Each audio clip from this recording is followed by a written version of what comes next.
I'm here in Buenos Aires, and first, congratulations for the movie. Congratulations for all these works that you have this year, Expat, The Perfect Couple. But I like to know, Romy is a great role. I like to know what was the biggest challenge to play Romy. I think just having to stay incredibly raw and available and open and willing through the whole shoot, and being in every frame of the film. Sort of a very, I mean, I haven't had that for a long time. I don't think I've ever had it actually, where it's been only me through the whole film. So that was very, and then also just the nature of the performance and the role required just deep honesty, you know, and being willing and open to my director and to my fellow actors, so that we were always in it together, and we were hopefully mining territory that hasn't been mined before in terms of female sexuality or anyone's sexuality who is holding desires and secrets that they don't feel comfortable expressing. You mentioned your partners. I'd like to know, how did you connect with Antonio and Harris, so that chemistry between all transcends the screen? They're just great men. They're lovely, lovely men.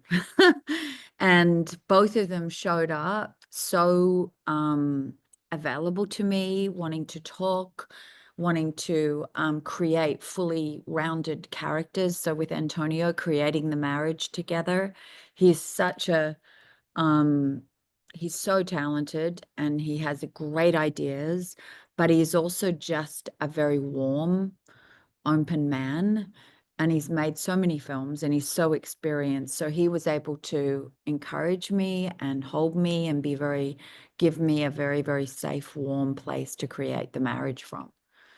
And I'm so glad it was him. We'd never worked together before, but we'd met. So this was a wonderful way to come together. And then Harris is the same. Obviously, he hasn't made as many films, so he was more, Helena kept he and I, you know, we rehearsed in a little room, but we didn't really do the scenes because we wanted to keep it so that the energy and the chemistry would be available when the camera was there. But he was very open to, and they're both very playful, which I think is an important aspect to the film, because the film is playful.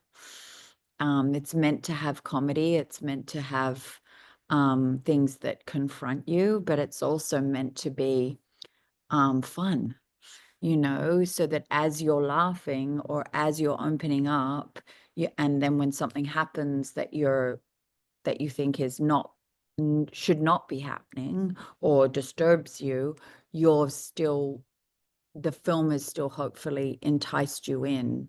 So I think that is what Helena managed to do really, really well with this, and to make us all feel safe, but at the same time bold and brave with what we were making and not feel shy.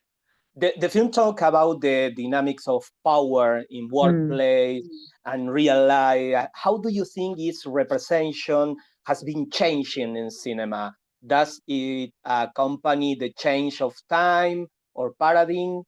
I think there's, you know, right now we're on the precipice of huge change. There's so many different voices in cinema that's global. So you're seeing international, because I think traveling is so easy now, and the way in which we can go and discover, and because of the internet and the way in which we get access to films and the voices of international voices. I mean, I've been lucky enough to work with, in the last year, you know, so many different women from so many different countries. So between Susanna Bier, Danish, and then working with Helena, who's from the Netherlands, Lulu Wang, who is American, but obviously has a huge understanding of the whole Chinese culture. And so I think I've just been very fortunate to have access to these different voices, but I wouldn't have known about these people without, I think, the breaking down of the barriers of countries, you know. Nicole, Thank you for your time. Thank you.